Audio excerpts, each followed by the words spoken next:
Hello, everyone. Welcome back to Motivation Mindset Podcast. I'm here with our special guest from last time, William. and I'm so glad to have him back. Today, we're going to be talking all about leadership, how that plays a role in our lives, in our jobs, our careers, and everything in between. So, we're going to start with the first question, just a little icebreaker question, like always. Oh yeah. What's the difference between being a manager and being a leader? A manager focuses more on tasks and structure, and a leader will focus more on motivating and guiding their employees. The manager has really a checklist to go off of, really to guide their employees and tell them what to do. But a leader is somebody who can kind of rally people together and bring them all together and motivate them to pursue their work in a better environment. Absolutely. Absolutely. So, do you think that are great leaders born, or does it develop over time? I think some people have natural leadership qualities, but leadership can definitely be developed through experience for sure. I know with my personal experience, like I've had to, for instance, I was an altar server and I started off super young. I didn't have any experience, but over time and after serving so many times, I kind of developed that leadership and I started leading my own team. So it's definitely something that's developed. I don't think you're really necessarily born with it. So Right. You got to put your foot forward. exactly. Yeah, absolutely. Do you think, going off of this, can someone have a leadership title but still not be respected? Having authority doesn't automatically make people respect you. I think people would definitely respect a leader more, whether or not they're in a position of authority or not. These are people who are kind of trailblazers. They kind of make their own way and they decide their own things. So I think they would respect somebody like that a lot more. So, why do some employees naturally become leaders without being promoted? I think some people can just naturally step up. They can communicate well, and they don't have to have that official title of being labeled as, somebody higher up to be a leader. I think somebody who recognizes the situation in the room and recognizes that people are kind of all out of sorts and that they need some guidance. I think some people can step into that leadership role and really rally everybody together to improve their work.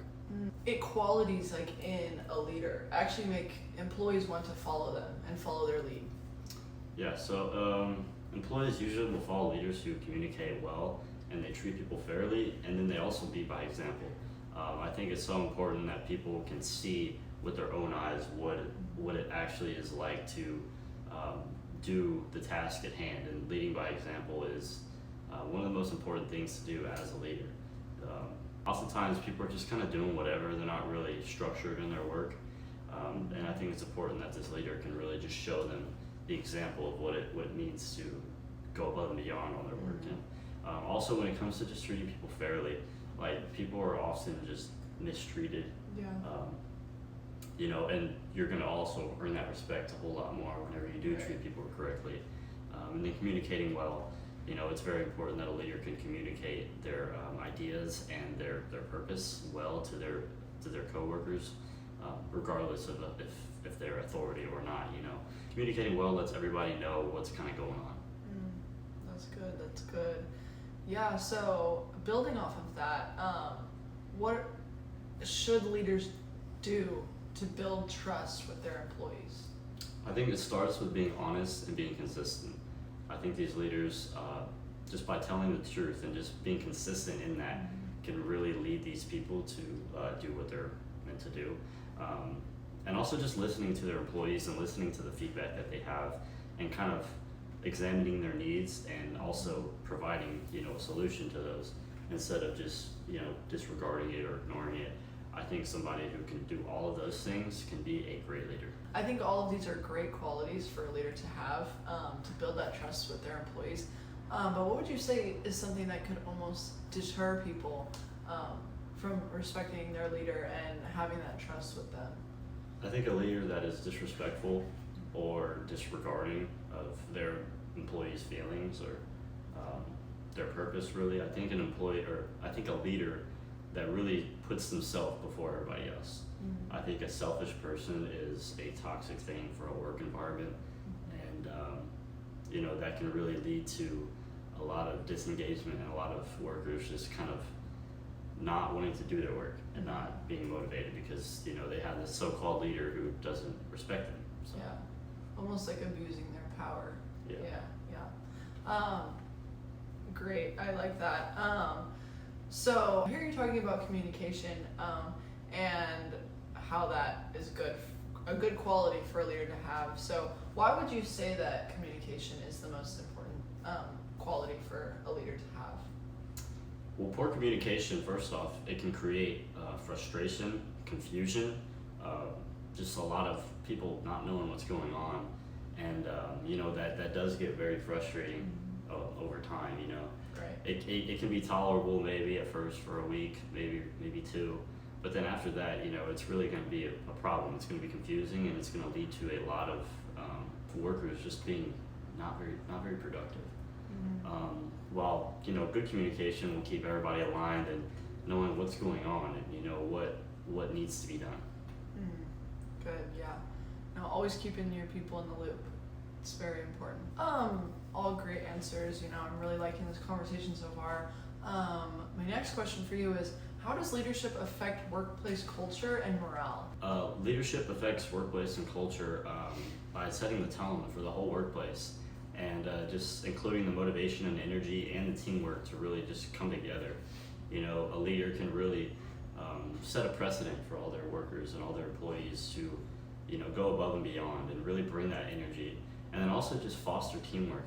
Being a leader itself, leading by example and kind of fostering everybody can really just lead to a lot of people coming together and being friends, and then therefore teamwork and everything like that.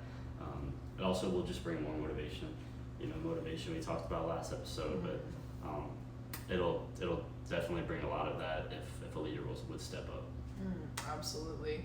So going into that motivation, in leadership, how does leadership impact employee motivation and performance? Yeah, so strong leadership can definitely motivate employees to work harder. On the contrast, poor leadership will make them work poorer. It's kind of a direct correlation between the two. That's why we chose to do leadership and motivation. I think they definitely go hand in hand with each other. So but that strong leadership, just really knowing what to do and who to follow, can be the difference between a motivated person and an unmotivated person. Yeah. For your experience, have you ever experienced poor leadership in a job role that just made you not want to go to work? Me personally, I don't think I've experienced necessarily poor leadership. I feel like I've had great leaders across all the jobs that I've worked at. That's great. But I do know for a fact that it is a thing and it does happen. And unfortunately, that can lead to a lot of burnout from these employees. So. Yeah, absolutely. So that just leads me into my next question of what happens when leaders only focus on the end result rather than the people that they're leading?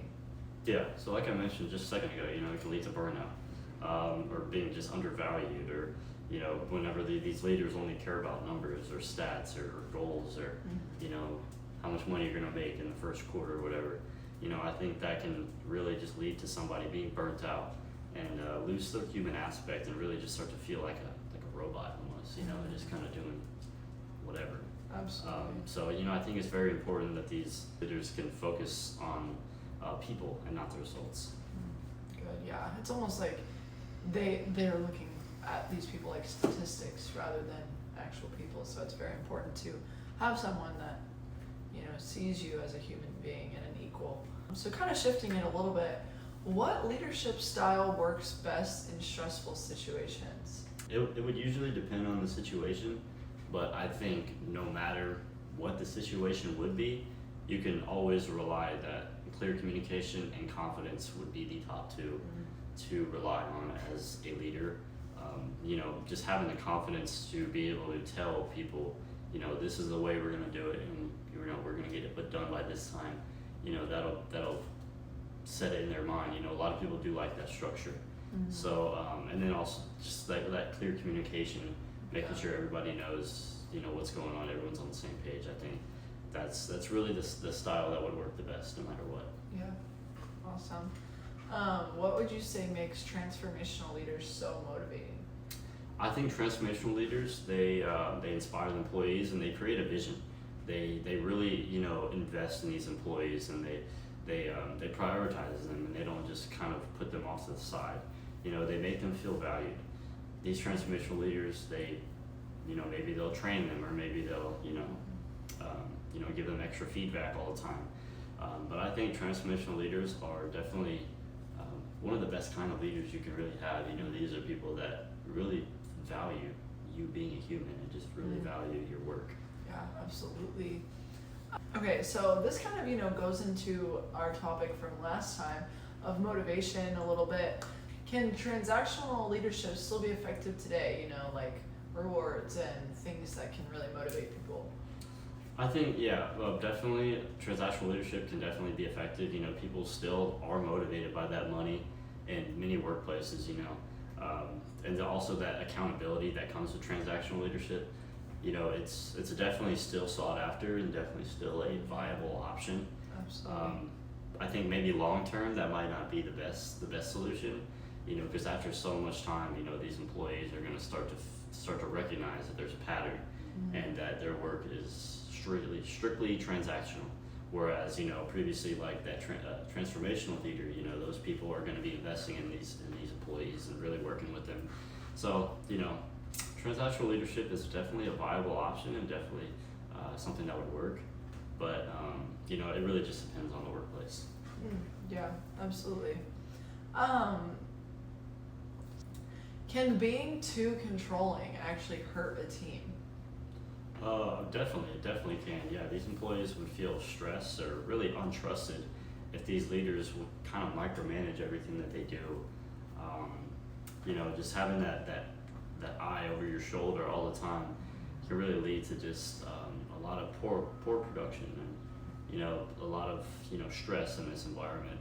And then it's going to make them think like, oh, this leader doesn't trust me.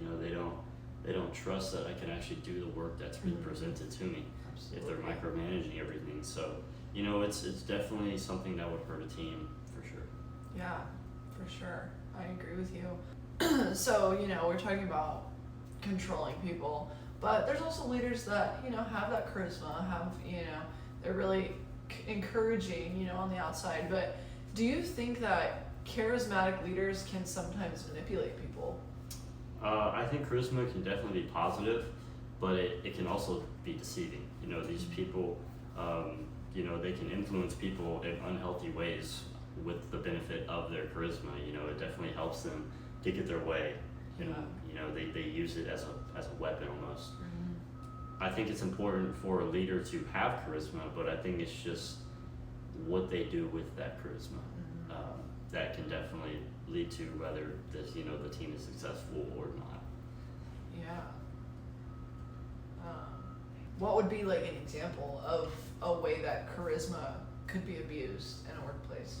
So I think maybe a leader that's just really friendly, really nice. They come across like they're your friend, and they're trying to help you out. They're trying to put you first. And you get this preconceived thought in your mind that this person is my friend, when really their whole motive behind that was to really get you to do what they wanted you to do the whole time. Yeah. I think they just kind of come across as that friendly face, but in reality, they're wearing a mask. Yeah, and that's like almost abusive, a little bit. For sure. So then what would you say is worse, weak leadership or abusive leadership?